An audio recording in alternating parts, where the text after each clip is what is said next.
Chapter 1. To fall in love with Asia is one thing. To fall in love in Asia is another. Both have happened to me. The Star Ferry to Kowloon at night, the lights of Hong Kong behind me. It's a gift, a dream, a curse.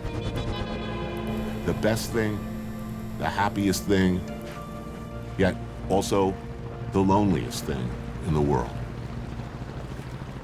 I took a walk through this beautiful world, felt the cool rain on my shoulder, found something good in this beautiful world. I felt the rain getting colder.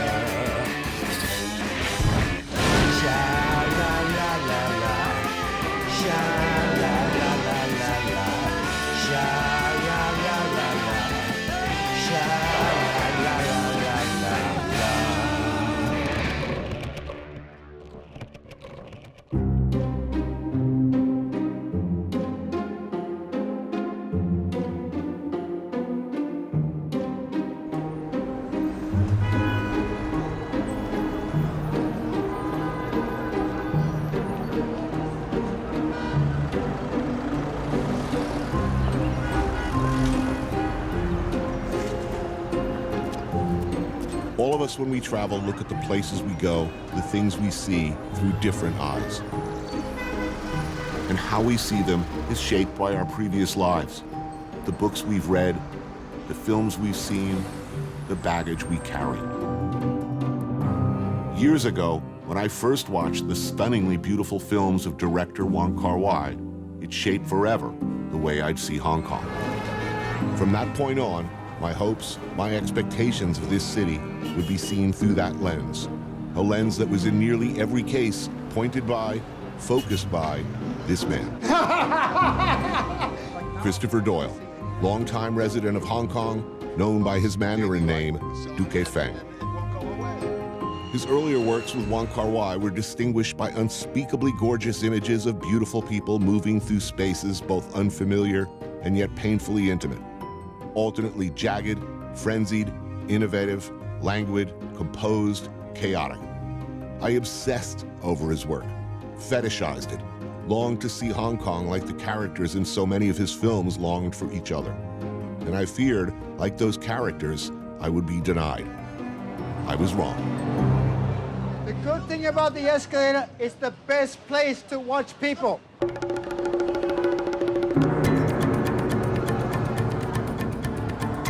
The mid-level escalators, 7 million people in Hong Kong, many of them flowing through this mile-long escalator system.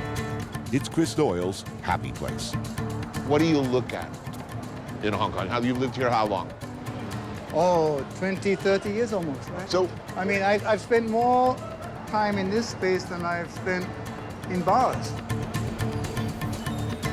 Look at this. We have people coming and going. We have the city passing us by. We have, to me, the energy is the noise, is the people. I mean, the films that we made are only this way because we made them here. I've made 12 films within 2 square kilometers of where we are right now. In fact, we're going to pass by my apartment, which was the most famous apartment in Hong Kong. You shot but it it doesn't exist anymore because the energy changes. But to tune into the energy, aha, hello, then we have a movie. Then we have this conversation. Then we have something that the cameraman is going to fall over backwards trying to film. I think you're just preparing all the time. For example, you watch some of my movies. Yes. Or we read a book. Yeah. Or we go out drinking with friends. Yeah. And then bang, bang. We're doing something which all of those energies focus in a way that somehow connects with other people. Hello, what do you want in life? I mean, you do understand the impulse, right? People see work that you've long ago moved on from, and they get, they get a hard on, and it won't go away. I mean, come on, it's.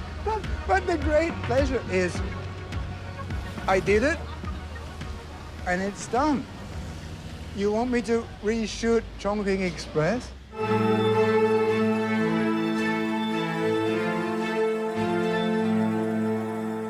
But of course they all do, don't they? But I don't know how I did it.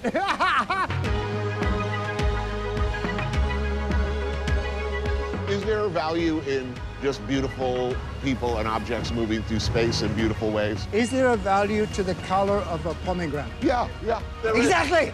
This is our challenge, is to celebrate that.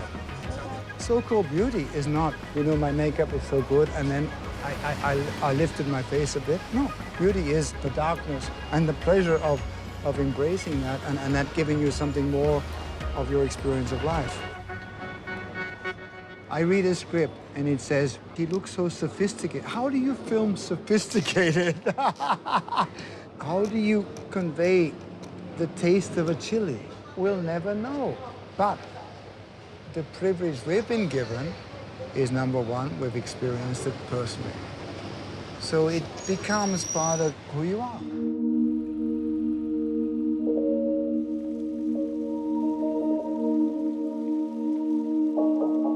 Leaf Dessert Noodle Shop is a 100-year-old holdout in Central.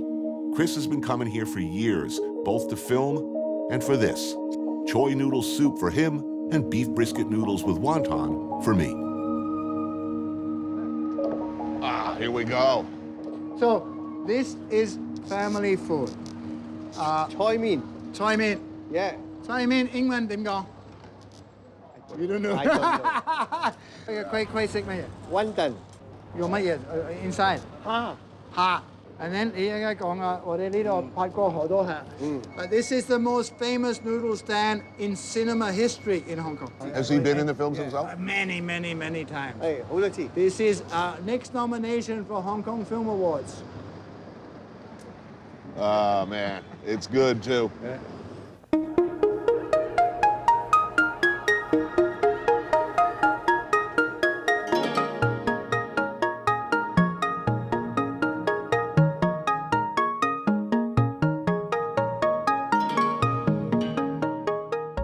I don't watch movies. I don't watch other people's work.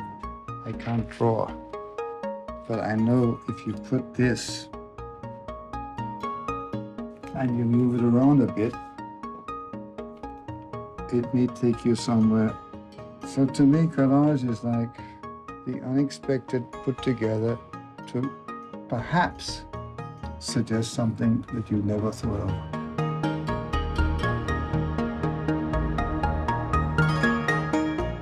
Our experience actually gives us a distance and gives us this wonderful freedom, which is called time. I thought time was running out, but it's not. Time is actually being more condensed because we're more focused.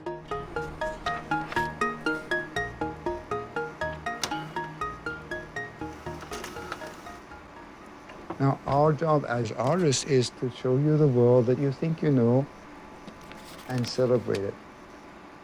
In my wonderful experience and wonderful journey with a person called Wong Kar-wai, but finally, after all the films we made a film called In the Mood for Love.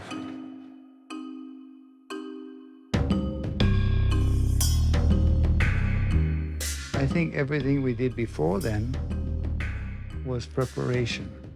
I think that's it. If you find this in your life, you actually say one sentence, or you make one dish, or you make one image that is true. That's pretty good, because not many people get there.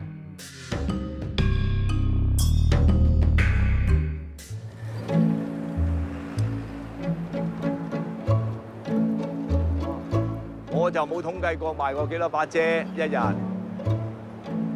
但係咧整遮咧平均嚟計咧，一日計最少都10幾把嘅。望下先嚇。嗱，佢呢度咧就冇壞到嘅呢段，呢個掣呢度，呢度有個掣喺呢個圓圈嘅底下，佢損毀咗。係我細路仔已經開始㗎啦嘛，屋企係做呢啲㗎嘛。都幾多人整㗎，因為點解咧？佢把遮可能係拍拖啊、生日禮物啊，總之係有啲感情嘅。我攞遮好啊，貴姓啊？嗱，我哋開遮咧，記得同埋直遮咧，原因係因為咧落過雨之後咧，記得唔好擰遮喎，撳住個掣，震下，震下，記得唔好擰啊！嗱，我哋咧全程咧就記住執好啲布先，就唔好好似垃圾咁揦一把，啪，咁就接得好靚㗎啦。教人哋揈下咧，其實係錯㗎，令到啲骨全部歪晒㗎。佢啦，但係有啲就好難整嘅，要成個鐘頭整到嘅。嗱，我有個原則，如果超過3個鐘先整到嘅咧，我就唔整嘅。嗱，而家呢把遮整好啦，整好啦，咁啊好開心啦就。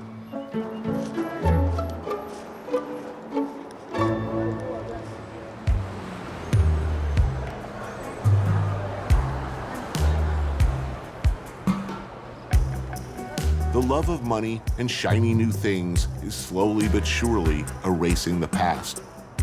So before it's gone, this is a reminder of how Hong Kong used to eat, at Dai Pai Dongs like this one in Sham Shui Po. Cheap, delicious food served from open-air stalls. Pull up a plastic stool, crack a beer, fire up the wok. So tell me, what is a Dai Pai Dong? Dai is big, Big. Pai is license, and Dong is place. So So there's it's a- big license place. Right. And how many of these are left in? 28. Whoa! Only 28. Only 28. Why? Why don't they? Because the government doesn't still want the street clean. That ain't right. Yeah. The name of the place is Kung Ki, and Gaza Cheng recently took over as chef. How do you get one of the last licenses for a Dai Pai Dong? Accident. Accident. Yeah. This license is held by somebody else, not by me. But this place it's been around for 40 years. Now you change the menu, same. Now I menu. changed the menu Right. and then start the typical old-fashioned Chinese meal. Drunken chicken, hacked up birds cooked in hot pot with medicinal roots and herbs that will no doubt make me strong. What will I feel after I eat it? Hyper. I can use Hyper? Hyper. Energy? Strength? Yeah, energy. Vitality? No penis in there? No. No penis in there. I wouldn't eat that myself. Really? Unless you want. I've had a fair amount of penis on this show. Oh. A clay pot dish of fish tripe cooked in an egg custard topped with a crispy fried yu chow. Wait, is that egg? Egg. So it's like a quiche. Try it. It's pretty damn good. Crispy, custardy. I've never had anything like this anywhere in China. Movies? Oh, yes. You know Wong Kar-wai? I do. Do you like it? I love Wong Kar-wai. Which is your favorite Wong Kar-wai film? Oh, In the Mood of Love. Me too. It's the most beautiful film ever Here made. you are. No way.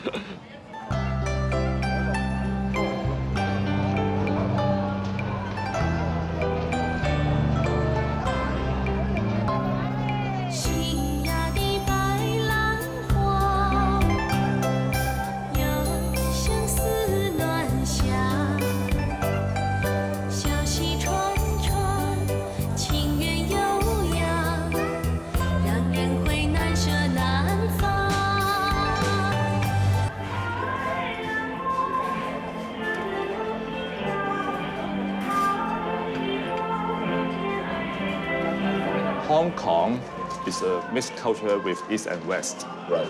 Because after 160 years as a British colony, Hong Kong already developed its own unique culture. The people in Hong Kong really want to see that, or for the foreign people like you want to see, oh, it's really old Hong Kong.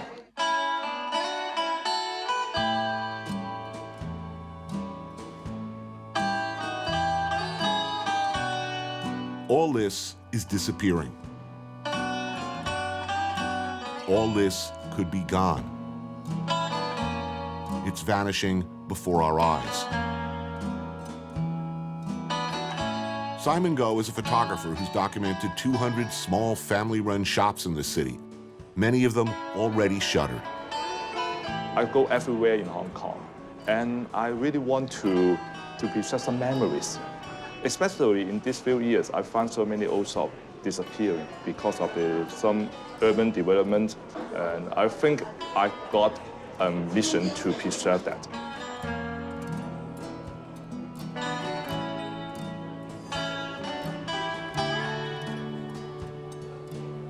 To feel sentimental about the past is unusual for Hong Kong. Hong Kong has always been about changing. Yes. It's always embraced change. Realistically, can these businesses be protected? It's really difficult to say. But I think that when the government and the Hong Kong people see more about our own unique culture, so many people try their best to fight for that. China Cafe in Mongkok, what's called a cha-chan teng, or tea restaurant, serving a particularly bizarro but much-loved bit of Hong Kong history. Simon's been coming here for over 40 years and orders his favorite, fried pork cutlet over rice with tomato sauce. Oh, thank you. Wow. This one is very popular in Hong Kong. Very popular. Especially schoolboy, every time I came to Cha Chan Tang, I ordered this. I think it's a perfect match for me. And well, I had to try this. Macaroni, spam, and egg. Soup. I have no idea where this came from. I mean, is it a soup? Is it a stew? Should I break it up? No, it's okay. Because in Cha Chan Tang, nobody care about the There's no rules. table manner or anything, you know. You know, food and smell always recall so many memories. I still remember my parents and my grandparents, they will make some dumpling at home.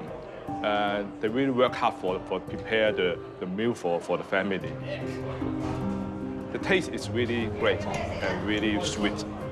And after my grandmother and my mother passed away, I have no any chance to eat that again.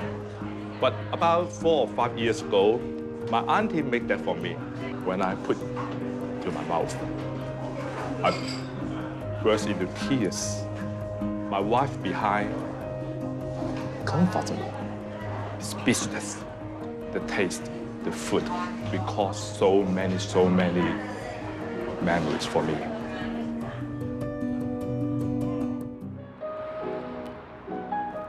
In the beginning, Hong Kong was this, a fishing village like this one.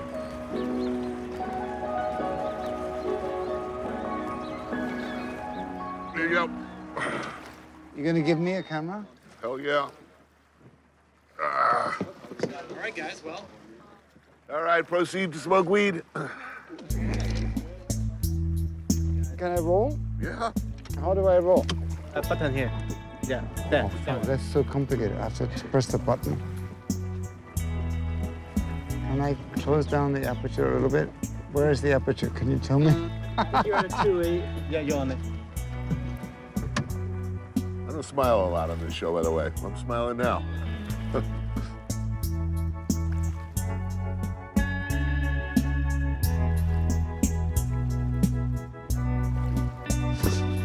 I want to shoot you guys. So tell us, are you behind the camera? What are you seeing? I'm trying really hard to get focus. Really? Why is that? This is one of the most beautiful shots I've ever made. I've never made a shot about cameras before. So tell us, what is a camera to you? I think it's a good thing to hide behind. I think, Anthony, we have one of the most beautiful images in all of your film. This is why we're on the damn boat. Do we have a movie? We have a movie. We have a movie. Are you sure I'm worried we didn't record it. We'll find out in a second. And we have to do it in voiceover. Sit.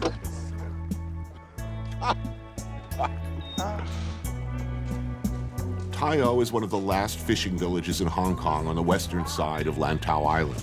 The families here have made their living from the sea for generations. For Chris Doyle and his co-director, Jenny Suen, it's a return to the location of their recent film, The White Girl. So where are we? place. I recognize it. We're in the Venice of Hong Kong, obviously. I mean, there we are. We've got the canals. We've got canals going in all directions here. We've got the most beautiful bridges outside of Venice. Don't forget, Hong Kong means fragrant harbor. Mm-hmm. So it's a good place to eat, I guess. But you have experience here. You guys shot a film here. Because you shot like right we here. We literally shot shot here. right This here. is it. This is the main location of the film. Actually, when we were prepping the film, we looked at all the fishing villages around Hong Kong. And this one was the most complete in the sense that it's a real community as opposed to, something closer to the city. And it's a metaphor for Hong Kong because we feel Hong Kong is disappearing also. And so much of what we're doing is to keep something that makes us unique alive.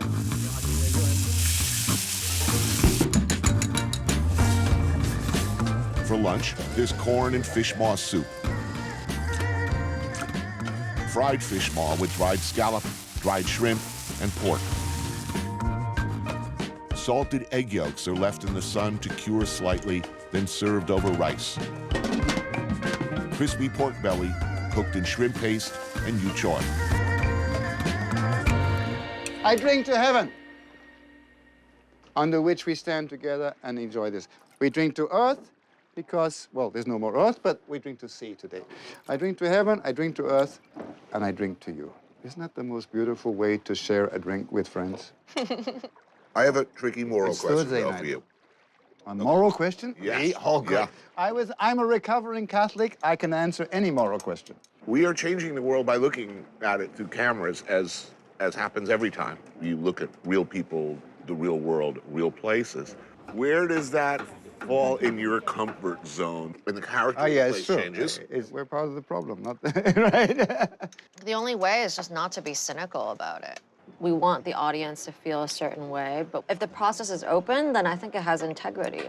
If we've done it with love and integrity, if we try to be as true as possible to how we see things, perhaps, it transfers.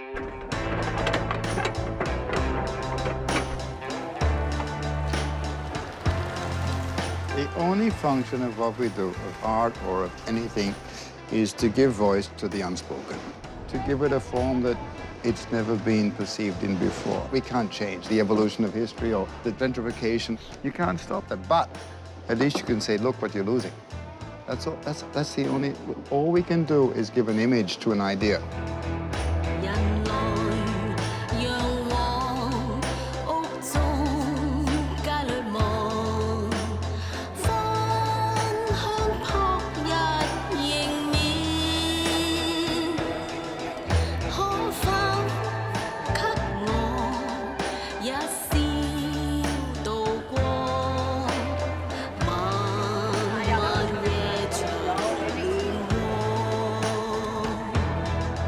Infamous Chungking mansions sit right smack in the center of high-end Shimcha-chor, right around the corner from swank hotels and surrounded by shops selling luxury goods and designer brands. 5 housing blocks and 17 stories containing, well, everything and everybody who the rest of Hong Kong would like to ignore. While many locals avoid it for its, well, reputation and for some of its less legitimate business enterprises, shall we say, it offers cheap rooms and asylum for people, specifically refugees, from all over the world, and even a taste of home. When I met Selena, about 15 years ago, we decided to open a restaurant in Hong Kong. But most of the African guys here, to be honest, they don't have money. Most of them, they are refugees. So how do we sell the food to them?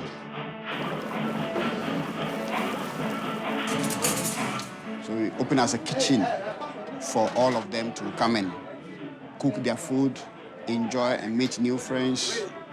Then they can enjoy themselves. That's how we started.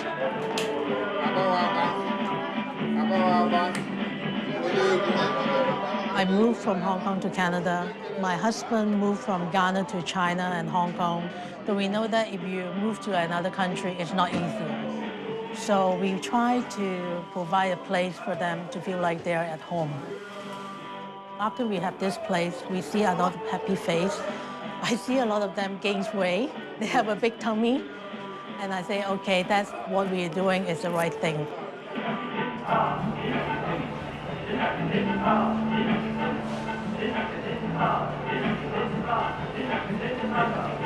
Tell me about this building. It's legendary, of course. For me, I think it's really a very unique place. Like, it's a place that when I come out from my home, it's a place that I know I'm gonna pass it somewhere. It's a place I meet with friends. It's a place that gives me a lot of confidence when I'm in here. I know where to go. I know how to talk to. I know which food to eat. In the 60s and 70s, the city relied on cheap refugee labor. No longer. Today, most refugees are seeking asylum anywhere they can find it.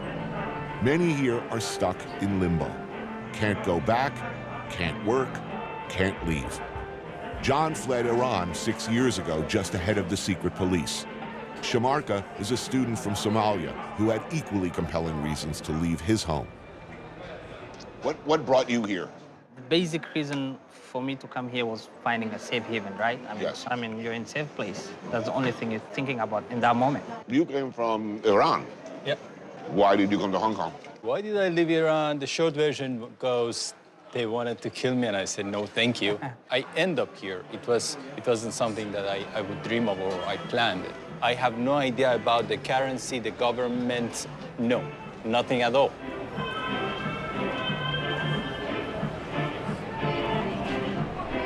How long have you been here now?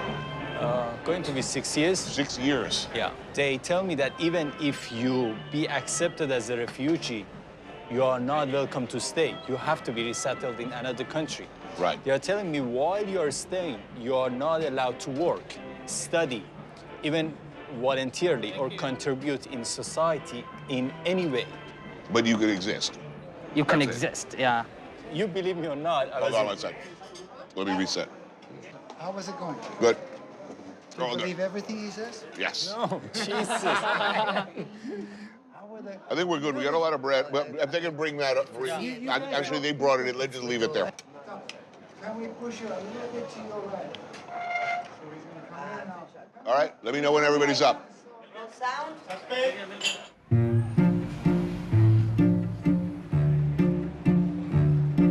So what is your hope? What are your prospects of being able to go to America? I would love to go to America, but this is not the way U.S. sees me qualified to be there. Right before Donald Trump was appointed to be the American president, I had my last interview. And then, unfortunately, you know what he did? He banned 6, 7 countries, including my country. So now, currently, I'm studying and I'm planning to move to somewhere else. To be honest, I'm not a big fan of hope. I have no hope on the system, or I have no hope in someone gonna get me out of here. I'm trying by my own. I'm trying to be my best as possible here and seek by myself for ways to get out of Hong Kong and the system.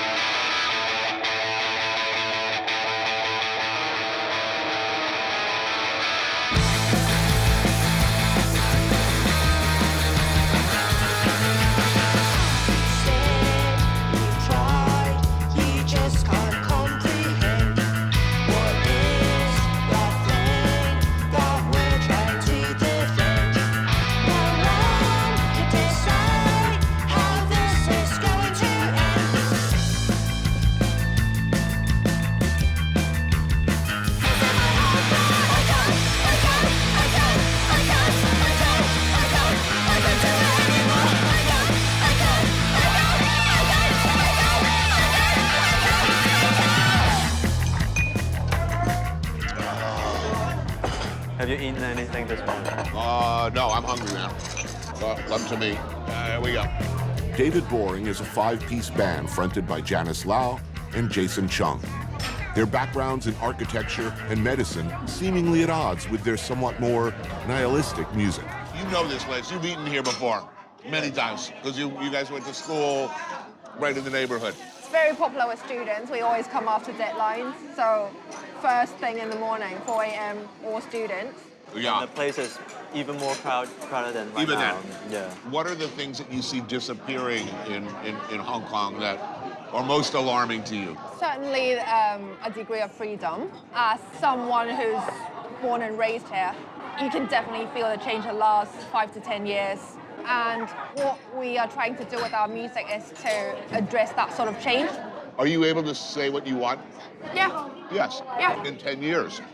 I don't know. Right Will you now. be able to say what you want? You're actually allowed to play music. You're allowed to do whatever you want. But there's no venue. There's no space for you to practice. I think this is how the society is limiting the possibility of young people in that sense. Whatever your feelings about how things are going, some things are a constant, a comfort, a birthright. Like egg custard buns, egg yolks, sweetened condensed milk. When steamed, the custard returns to more molten form. Braised chicken feet, first fried, then braised with ginger and star anise before being finished in the steamer.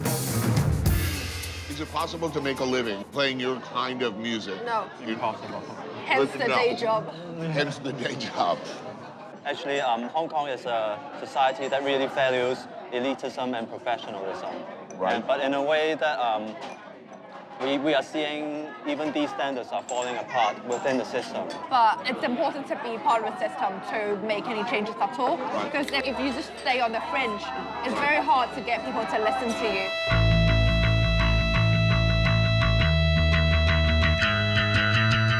What do young people want in Hong Kong? Are they different than the generation before? Or are they ready to think about stuff and get angry? I think the society itself is projecting a really unhealthy image of what young people should be like. Because there's always a model of what the successful life is, which is to get a house by 30, have a family, that sort of thing. It's not like you can actually change anything. It's quite a pessimistic thing to say, but it's more about doing things to keep yourself sane.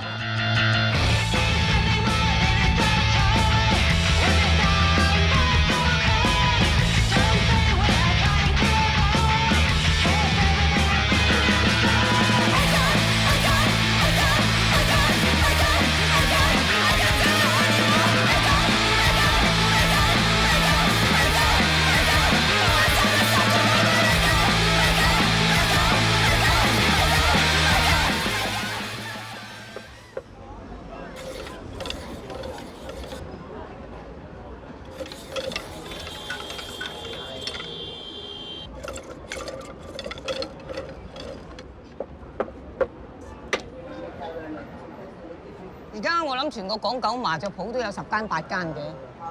如果真真正正有手招麻雀，都係3個師傅到啦，冇㗎啦，因為根本上係生活唔到㗎。啊！我小學畢業喺度鋪頭學師咯，喺度做咯。其實冇難嘅，已經入晒落個腦度㗎啦，已經係駕輕就熟㗎啦。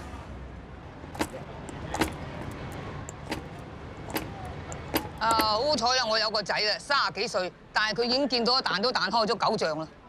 佢唔會學嘅，因為佢見到阿媽喺條路嗰度幾廿年都唔係咁好行。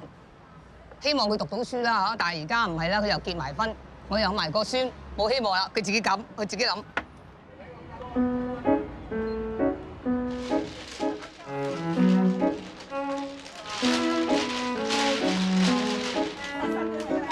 I may be in the hey you kids get off my lawn phase of my life and hostile in principle about changes to age-old customs and traditions I love. But it turns out that the new Hong Kong has its hopeful aspects. Oh, There's a little bread and dip. This is sourdough chicken fat, chicken stock, egg waffle. And this is a Taiwanese batarga. So just use your hands. Wow. I am immediately happy. Chef, owner, Mei Chow is the creative force behind Happy Paradise, a restaurant and bar serving traditional Cantonese dishes made with modern cooking techniques. Joining us are Jenny Suen and feng shui master Thierry Chow. Oh my God, this food is great. How long have you been open? 7 months only. Wait a minute, only 7 months. So Yeah, this is yeah, your new baby. It was a little bit more reflection about being Chinese, like how do I be modern, but not lose the soul of it. Now, how important, and I should be asking you this, feng shui is something I know nothing about. When you moved into the space, did you consult? She's my friend. I was guessing. She's my friend. Feng Shui is just the environment and the relation between the environment and the people. When you're in a restaurant, when you're eating the food, the space matters. It changes the way you taste the food.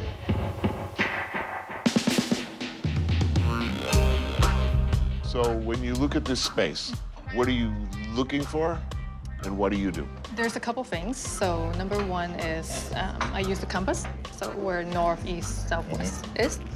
So from there, we have the formula, and then that will tell us where the best qi is. What is qi? The energy that are given off by the universe. So I look around and I see the colors of the decorations and how the furnitures are, and then I can say, okay, are these good placements? It's all about the flow of energy, where you're looking at, where the light comes from, which is so, you know, to me, but a it's the lot of same thing. what you've been saying, in fact, reminds me of a certain cinematographer I know. Exactly. I want to know. Positive energy harnessed appropriately, one can turn one's full attention to the food. Sautéed prawns with pomelo pith, fried shrimp roe, and prawn oil. Those are dishes that I feel even Hong Kong people don't do it so much anymore because it's such an old-fashioned dish. So we want to make it cool again. Tea-smoked pigeon, served medium rare, sea salt on the side. A Hakka-style chicken, poached in Chungking wine with oyster mushroom fried rice and shiitake broth. Again, this would feel like a very traditional Cantonese dish, but it's not because it doesn't really exist in its form and combination. Pig brain with burnt pear vinaigrette. All of it truly, stunningly delicious. There's something that I think binds all of us together, which is we're trying to reinterpret Hong Kong culture in a way that makes sense to us. I think as we're getting older, we start to actually enjoy our own culture. I think that's why you do that movie about the white girl, or she does, you know, her feng shui, because you want to create something new that represents the city as it is today.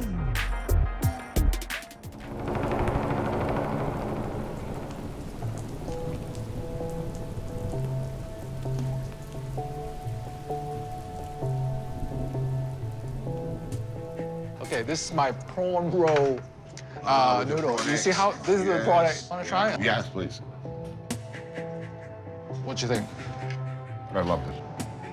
Douglas Young is the founder and creative force behind the Hong Kong lifestyle brand GOD. Okay, this is that classic. So it's the same stuff, but without the prawn. I'm told that, what, 2, maybe 3 people left in all of Hong Kong are making bamboo noodles the old school way. That's right. And I've seen this process once before. It's incredible.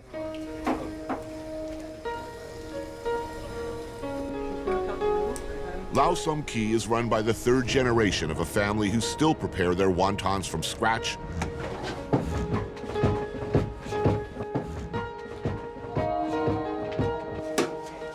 and make their noodles, their bamboo noodles, the painfully labor-intensive, time-consuming, old-school way.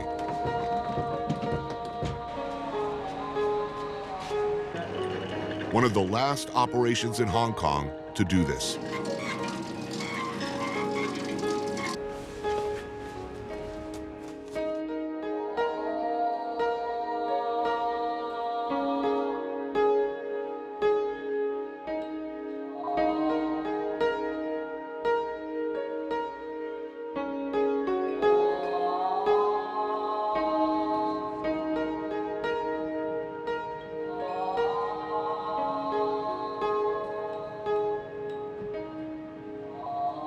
It is one of many things in this city that are under pressure or disappearing.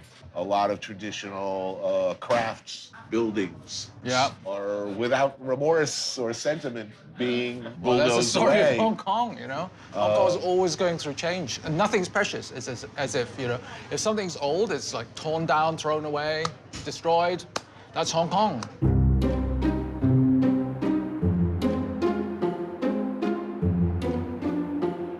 When I was a kid, all the shopping used to be done on the street.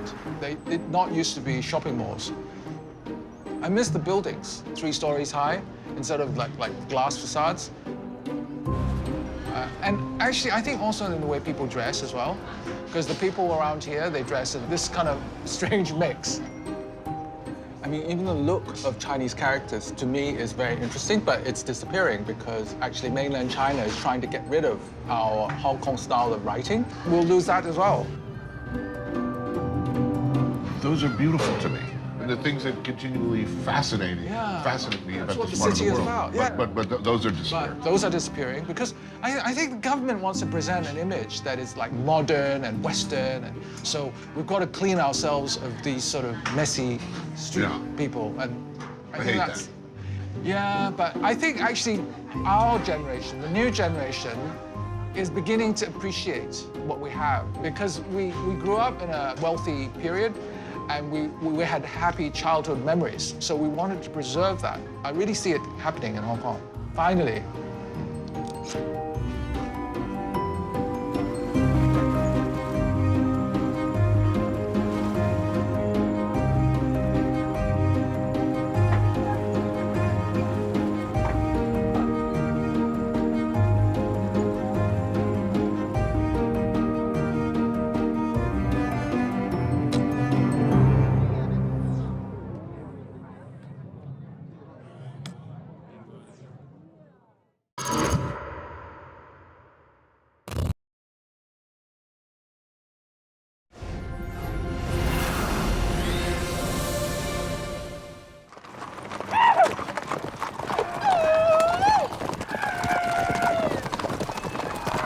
The thundering hooves of many horses. The sound of 1,000 beer cans popping open. And music. Always music.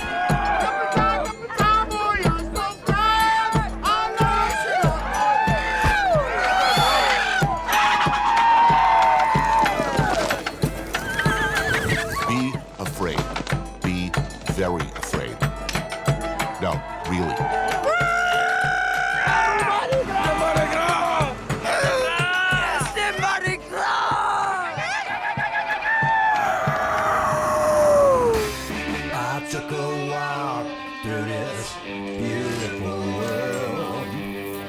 Felt the cool rain on my shoulder.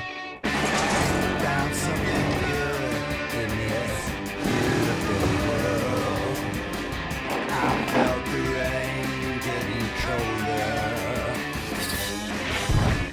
Sha la la la la, sha la la la la la, sha la la la la, sha la la la la.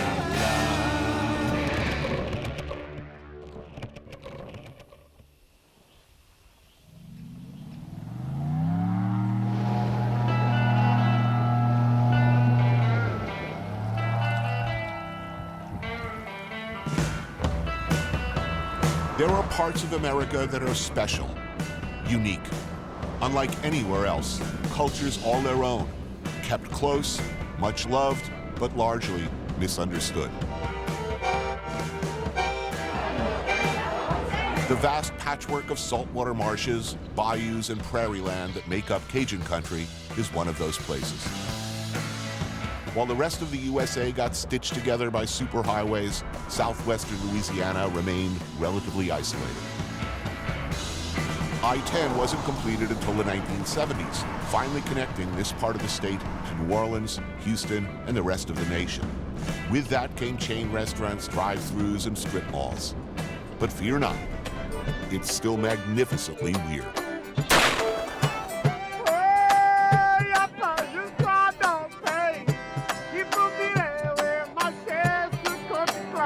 Take, for example, Cajun Mardi Gras.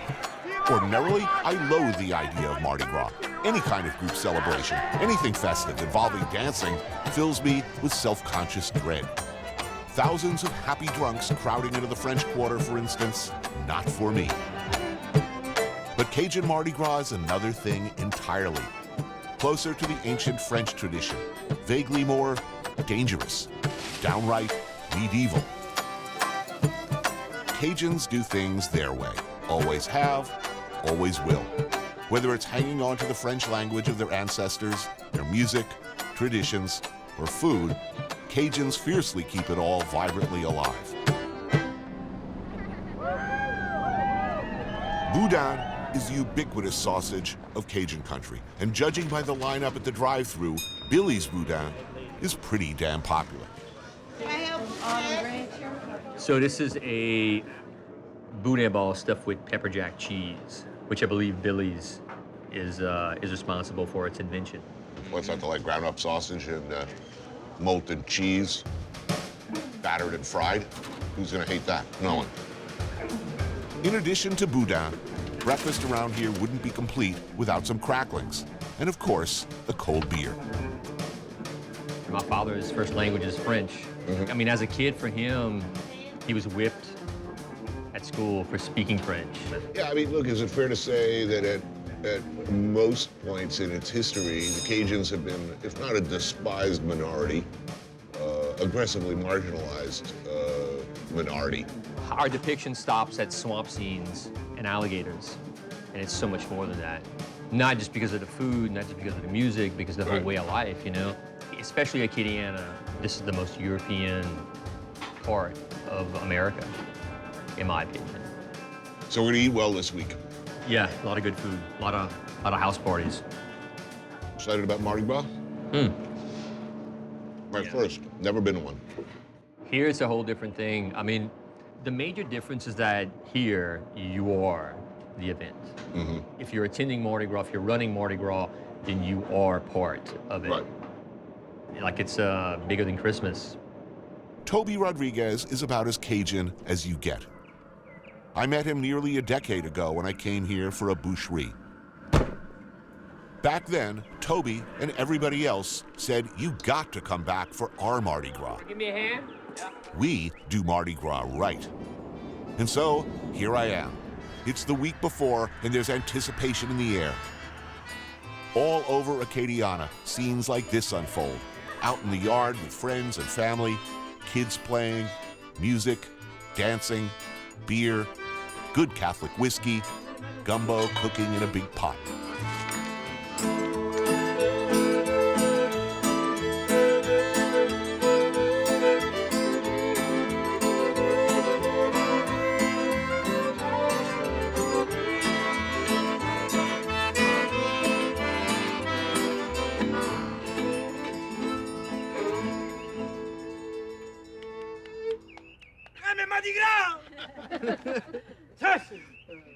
Welcome back. How you doing? Really good. Good to see you both again. Good to see you too. Thanks. You might call the Savoie family Cajun royalty. I know them from my last visit, and it's good to see them again. Marc Savoie was born and raised here in the small prairie town of Eunice. Together with his wife Anne and sons Joel and Wilson, they make up the Savoie family band. They've all been playing music since they were children and share a devotion, dedication to Cajun culture. So how far does the family go back here?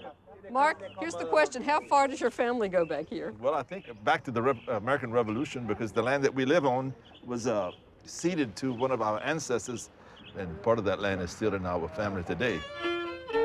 How the French Acadian pioneers got here and ended up becoming Cajun is a long story. Forcibly deported by the Protestant British from their homeland in Nova Scotia, the Acadians became refugees, eventually settling deep in the mosquito-infested swamps and flatlands of Louisiana, a place nobody else wanted at the time. Over the years, the settlers absorbed to varying degrees other cultures, Irish, Spanish, German, Native American, and West African, among others, mutating into a distinctive culture unlike any other. So how long has the family been playing music? Well, my grandfather was a fiddler, but I don't know more than that. But I have that fiddle. It's your grandfather's fiddle and your uncle's fiddle. Yeah, which was your great uncle. Living in the same case here in the house. Yeah. So what are you guys doing for Mardi Gras? Running. Yes, running. Running. You running? I believe I am. What are you doing? He's a captain. What are you doing? I'm running Mardi Gras. What are you doing? Running Mardi Gras. Right here. But you know, in the old days, it was just people walking. It wasn't, it's become insane. It's become insane, more and more insane. And every year somebody dies in this. Every single year there's one death in Mardi Gras. Every year. But you know, you gotta stay away from the horse's feet. You know, like a lot of horse injuries, like they're horses. So Right. the horses will kick you in the head or something. Oh, okay. I mean, there are a lot of really good reasons that you doing all these things. I mean, it's the end of winter. People are out of food. And it's right before Lent. You know, It's right before the Lent. last year. Yeah, this is the last. What you got in you. You last have to stop big party. everything for a good while. Last chance Really to misbehave before Lent. And then the next day they go to church and get an X on their forehead. So you go in, you got a black eye, your shoulders out of its socket, and you get the cross at Everybody church. in church praying, getting the ashes. Sorry for everything I did. Sorry for everything I did yesterday.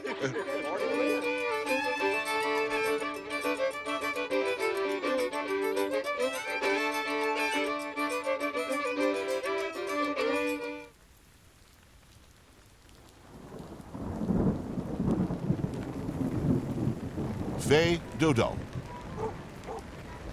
Translated means go to sleep.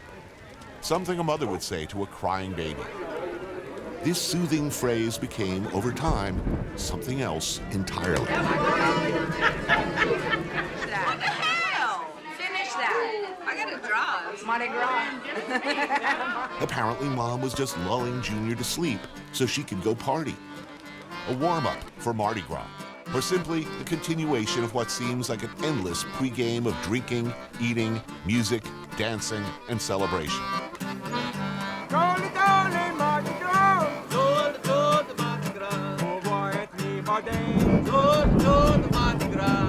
Toby, a contractor and butcher and restaurateur jack of all trades, is the host of this epic Fais Dodo. And he's invited 170 or so of his closest friends.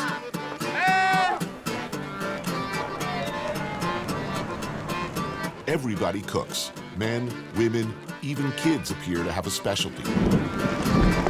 Weather be damned. We came to party, and party we shall.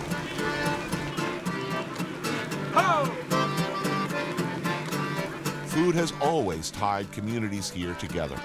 Cajuns trace the roots of their culture and cuisine to a particularly brutal diaspora, followed by a steep learning curve as they adapted to the harsh environment of rural Louisiana. Their culinary traditions are a direct reflection of those days. This is Saturday, right? So we are prepping for Mardi Gras. So these people have been drunk for how long? About a week. Uh-huh. Yeah. So what part of, where am I? Man, you're in the middle of Grand Coteau, Louisiana. Right. Like, this is not the bayou, this is the prairie. You're in the prairie. That's what the Grand Coteau is, big hill. Right. So that's like right now where we're at. You're actually at one of the highest points in Louisiana, if you can believe that. It's kind of scary, Yeah, right? like 8 feet up, 8 feet elevation. Yeah. Like you take a Cajun to the mountains, we might get a little woozy. No party around here would be complete without a crawfish boil. All right, fire up the reactor. Hell yeah. I hope you're ready. I'm ready. I like this thing. Oh man, this is my baby right here. Now, what's the appropriate term for a crawfish? Is crawfish, crawdad, mudbug? Don't say crawdads. Down here is crawfish. All right. Yeah. No other term is acceptable? I mean, you can call them little mud bugs if you want, but we like to just call them by what they are, crawfish. Okay, so écrevisse would not be... Yeah, crevice. Yeah, that's French for crawfish. All right, that'll work too? Yeah, that's good, yeah. Oh, yeah. Woo, that's good. Go for it, man. And the kids don't need much convincing. Oh, they love them. That's the first crawfish of the season for us.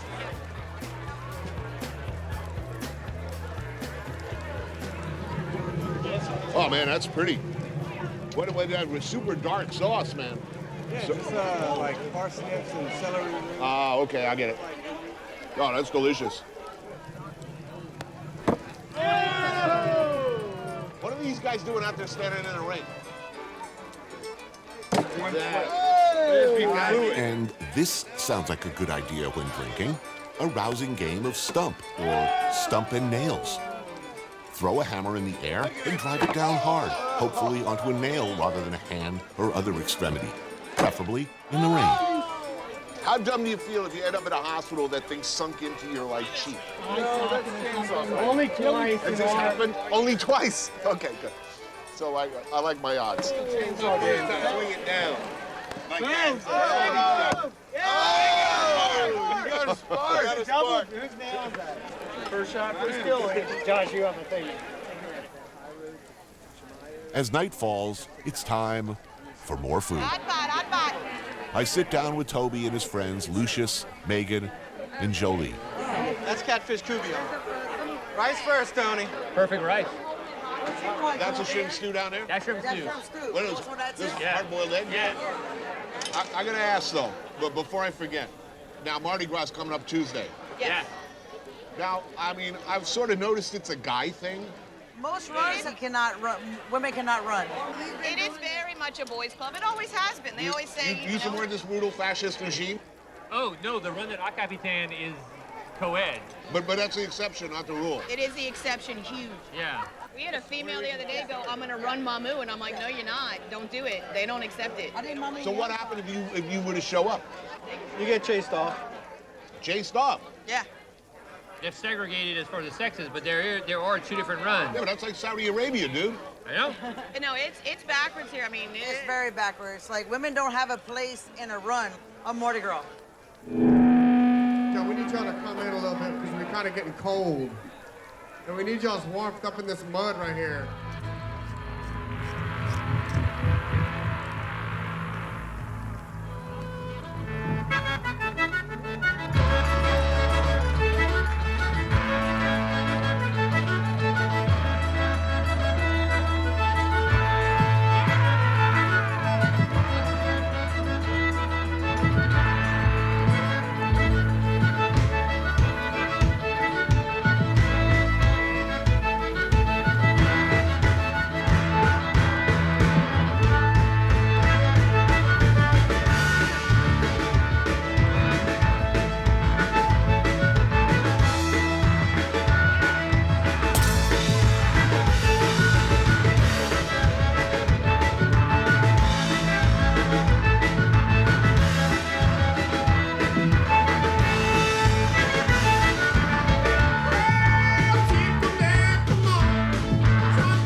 Jolly one.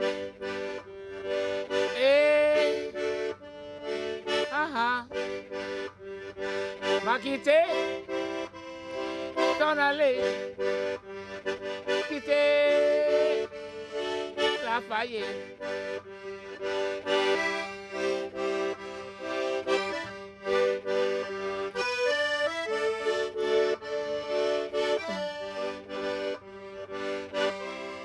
Ash Wednesday, man. At the beginning of Lent. Got to get all the devil out of it. And I drink a little whiskey every now and then. See, a buzzard fly high, but he got to come down to drink. What is Creole and what is Cajun are increasingly difficult distinctions in this day of commercialization and appropriation. Anything delicious and unique is going to end up slapped on a bag in front of the words potato chips. Creole means, or has come to mean, a mixture of languages, peoples, and cultures. In Louisiana, though, it's usually used to describe members of the African-American or mixed-race French-speaking community.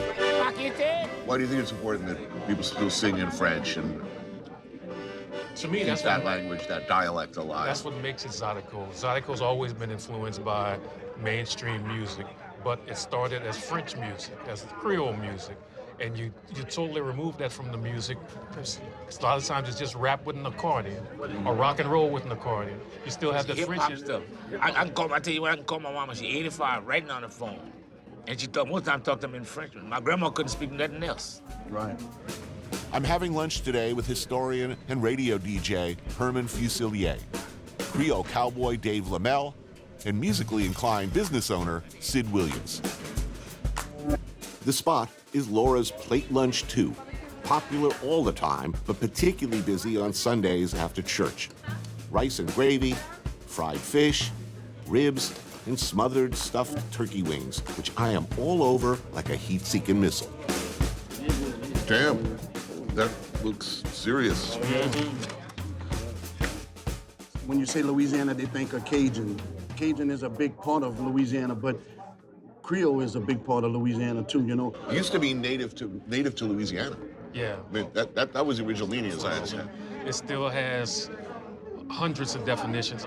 But for us, it's descendants of slaves and free people of color, and it deals with the food and the music, and the Catholic Church is a big part of it too. But yeah, trail rides and horseback riding is just a way of Louisiana now. You know, it's been going on for so long, and music was always part of it, but the music got to be more of it, and then slowly but surely it became a party where, you know, kind of this social scene. There's a lot of pieces coming together. You got food, horses, and music.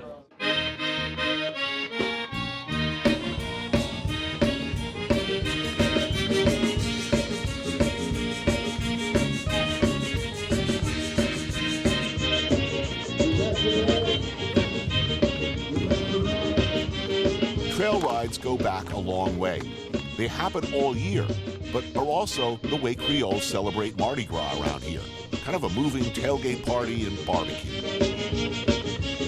Interestingly, and I almost want to dig up John Wayne just to tell him this, Creoles are widely believed to be the first American cowboys, herding cattle in the plains and bayous of Louisiana long before white dudes and assless chaps started showing up in the West. In fact, Zydeco music was born out of cowboy culture, the rhythm of the washboard mimicking the trot of a horse on the trail. we don't want to lose our culture, what we have here, because this is a true thing that goes on every weekend, and I think the world needs to see it, you know. Yeah, we are Creole black guys riding horses, wearing cowboy hats, dancing to Zydeco music. And playing accordion. Playing accordion. At one time, it maybe wasn't cool, but now if you be in country and trail riding and listening to Zydeco music, you cool.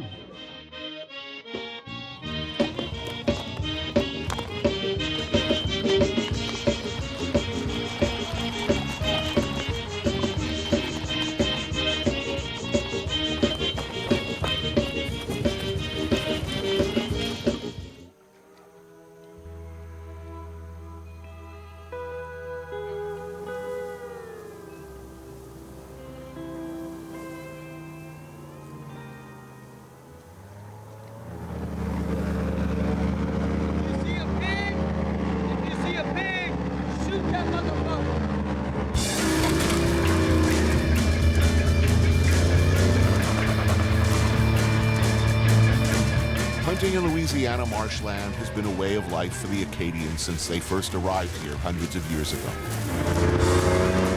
Back then, however, they didn't have these things, a big fan and a whole lot of horsepower. Also didn't have an infestation of wild pigs, an invasive but delicious species that are causing big problems for the local ecosystem. They're supposed to be all over, like shooting fish in a barrel, I'm told.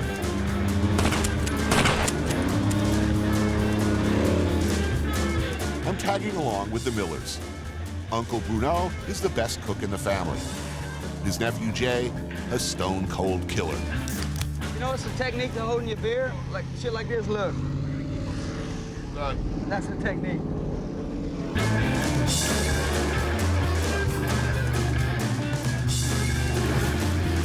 Everywhere there's a tree hanging over like that, that little area, it just seems like that'd be such a good spot for them. But just not seen him yet.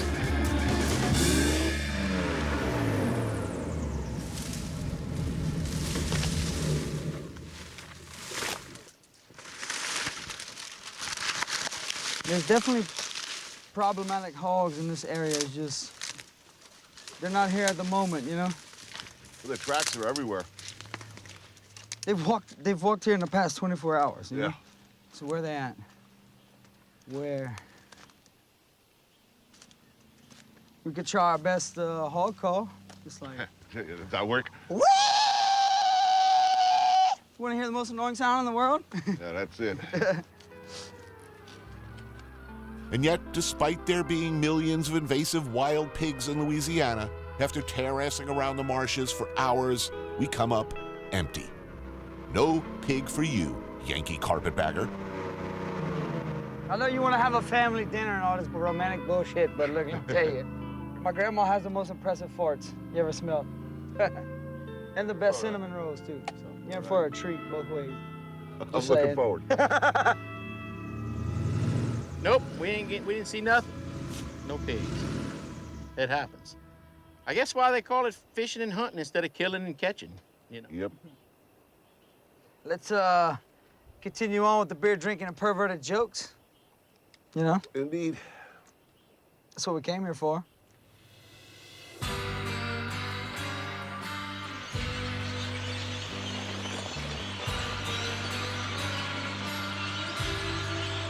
There are consolations, however, for our mighty hunters. Back at the Miller home, Grandma Jackie prepares fresh-baked bread, while Uncle Bruno cooks up some traditional family specialties.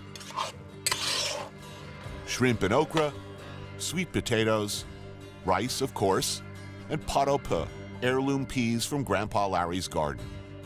All in all, things worked out okay in the end. Bless us, O Lord, in these thy gifts, which we are about to receive from thy bounty through Christ our Lord. Amen. And good food, good meat. Great God, Great let's trip, eat. let's eat. God damn it, let's eat. You gotta pray before you cuss. So. As one does. It's the order before you do it. Tony, we always start with rice. I'm gonna get some wine for you. Yeah, we'll start with some. Jay's gonna pour some wine. Oh, this is beautiful. So everybody excited about tomorrow? The big day? Yeah. Oh, yes. Oh, yeah. And then how many days to recover? Well, we have the whole Lent to recover. Yeah. Right. Yeah. There you go. Thank you. The music and the food are part of what makes us Cajun. And the Mardi Gras is a very important part of who we are as a people. So we're keeping those traditions going. We're in starting the fifth generation in my family running Mardi Gras. How far back does the tradition go, and where did it all start? Back in the 16th century, and wasn't called Mardi Gras then, but it was because our ancestors who were not invited to the king's party because he invited only the wealthy people in the church hierarchy. So our people would do a street party of their own. So it started out as a genuine need for food and a way to get it. That's true. One day a year that you could get it. And as I understand it, it was kind of licensed to mock the people you were Yeah, they were who were leaving you out of the party. That's where the tall conical hats come from, in mockery of the queen. They were proud people and didn't want to be recognized. That's why they disguised their face, and not to feel like they were taking charity, so they put in a performance. So at each home that we stop at, there's like a little party that goes on. Right, so they know you're coming. No, and you know you're it's already expected. prearranged. Like they know we're coming. They have a chicken and they cook something. And So if I knew you were coming, what would the appropriate preparations be? I should have some food on hand. You could throw money. Right. You could donate a couple of chickens that they could chase and grab. Right. basically just board up the windows and make like there's a hurricane coming. Open up the barn, put everything in the barn, lock the barn. I'm talking about down to a shovel. If a Mardi Gras finds a shovel just leaning up against the back of the house, they're gonna grab it, dig a hole, and bury another Mardi Gras. I know. I will be taking part in the Mardi Gras run this year, and one does not interject oneself among hundreds of drunk Cajuns without proper attire. Fortunately, Grandma Jackie is one of the premier couturières of such specialty garb in these parts. How many masks and outfits do you do a year? Mask, I guess I made about 50. Usually have 50 or 60 a year. So you're working on those all year long? Well, yes. Almost. Jackie has created a signature nose that's unique to her. Basically, yeah. That she's known for.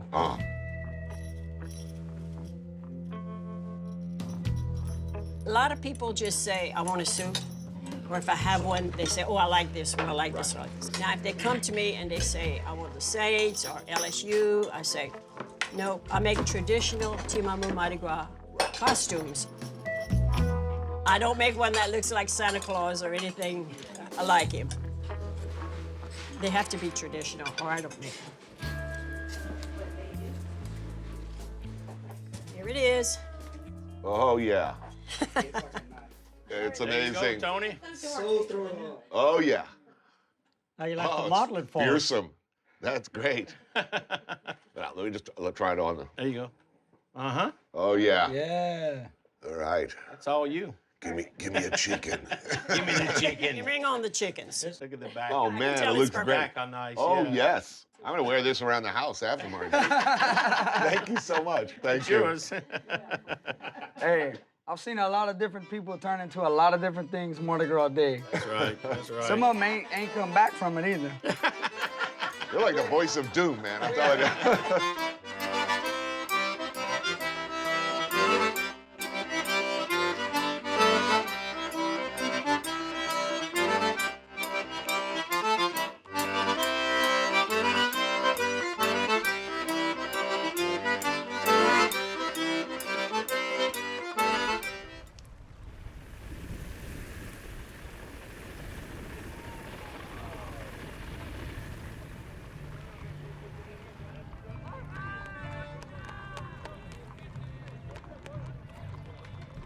Traditional costumes and revelry, a contrasting streak of bright color set against the wet, gray landscape of late winter.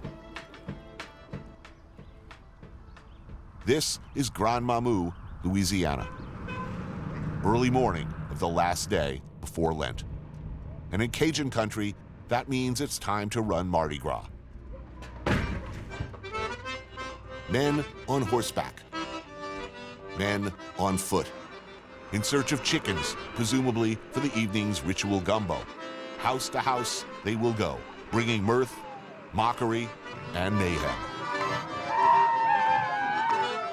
Cajun Mardi Gras traces its roots back to medieval France, when this was the one day of the year working poor could hide their identity and subvert the conventions of society. Old-fashioned costumes modeled on satirical riffs on the period garb of aristocrats, religious, and political leaders remain the garment of choice. Though there are also some decidedly modern adaptations.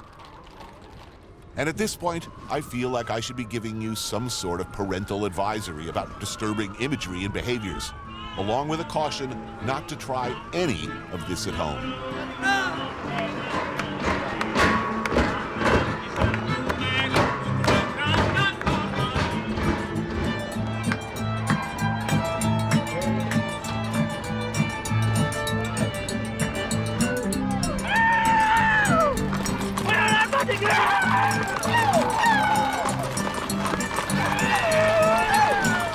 While everybody is still on their best behavior, a first stop at the local retirement home to bring a little joy into the lives of the old folks.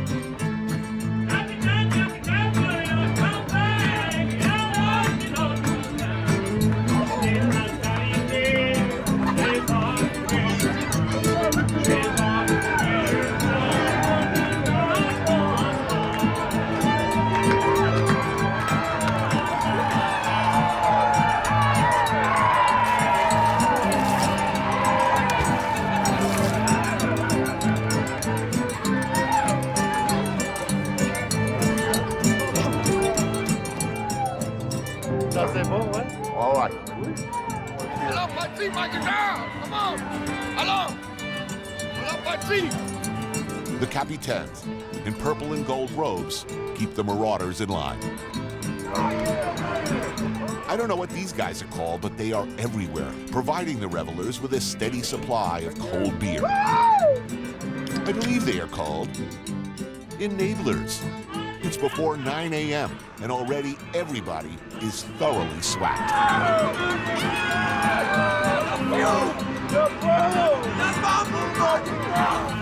Since this is my first Mardi Gras, a rundown of the rules would be helpful. No eye gouging. No fish hooking, no eye gouging. No groin shots? No women, but no women and don't wring the chicken's neck. Yeah. Oh, that's good to know. Right. What happens if you break the rules? Nothing.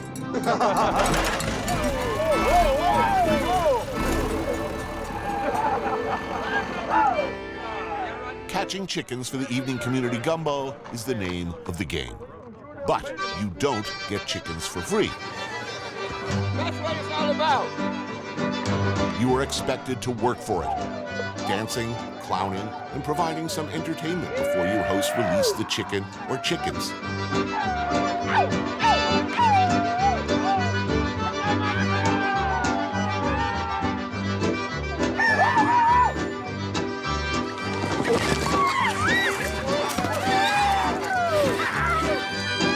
Kind of like trick-or-treating. If your Halloween candy moved at high speed and all the other trick-or-treaters were drunk and competing for the same peanut butter cup like it was the last peanut butter cup on Earth, and they didn't care if they killed you to get it. Come here, chicken. Oh, damn. Wow. Grandma got that one. Whoa. Oh, shit. Whoa. No, man. No chicken worth that. Oh. That takes a level of dedication. What, you're freezing cold with moist nutsack for the rest of the day? No.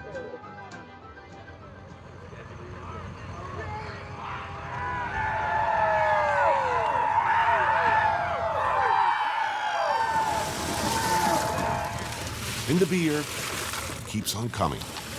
And I wonder if this is the kind of promotion a major brand had in mind.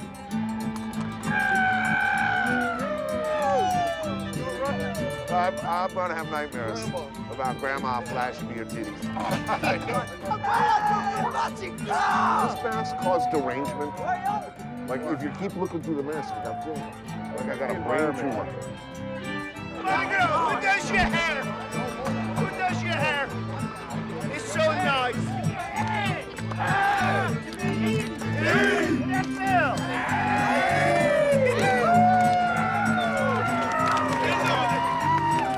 In feudal Europe, I guess you'd describe what follows as a state of religious ecstasy.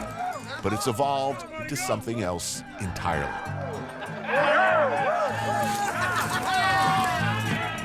And there's definitely a purge vibe, right?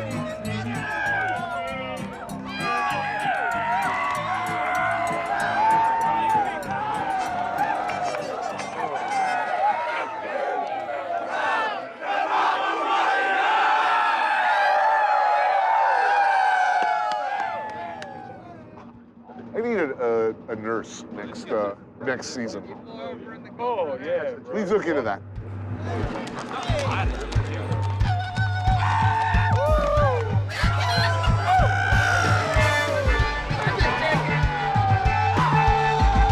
I believe this might be a prudent time to employ a stunt double for purposes of amusement, comedy, and of course, personal safety.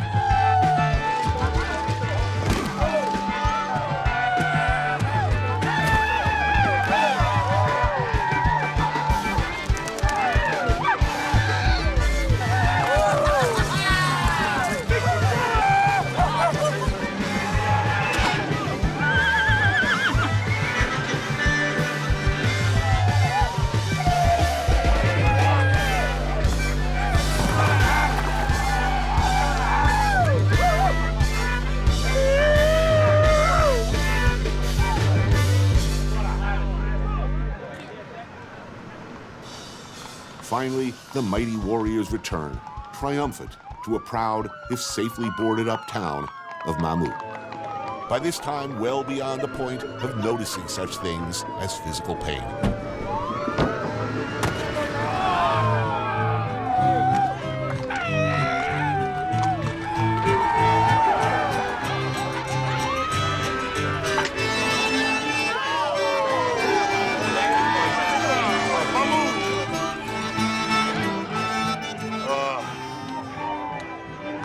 Gonna be hurting tomorrow.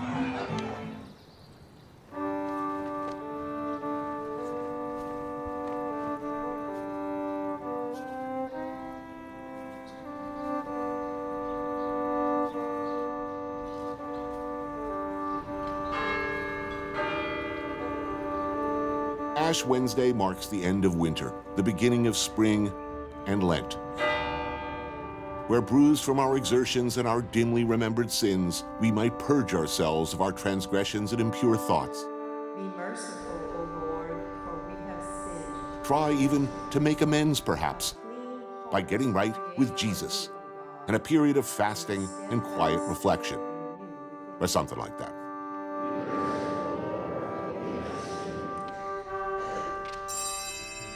Ashes on the forehead. Ask for forgiveness for all your chicken-related foolishness of the previous day. Then 40 days of meatless meals and no sin. I got stuff to do, so I'm hitting the drive-thru for a more expedited service. It's like the express line, and so convenient. Yeah. Hi. Remember, you are dust, and to dust you shall return, but the steadfast love of the Lord endures forever. Amen. Thank you. Right. I got right with God. Let's eat.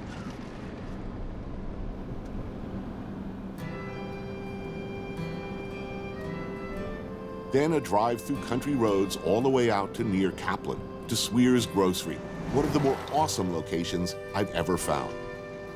The kind of breakfast spot I just love deeply. Menu right there on the wall as you walk in, so you know what you're getting. Hi. How you doing? Real good now. How you guys doing today? I think oyster po' boy. But you have crawfish etouffee as well, yes? Crawfish etouffee. Yeah, I gotta do that. And you do a pecan pie by the slice as well for dessert? Sir. Oh yeah, okay, I'll be having some of that later. Yeah. How come my grocery store doesn't have this? Oh man, eat your heart out. Got everything I need here.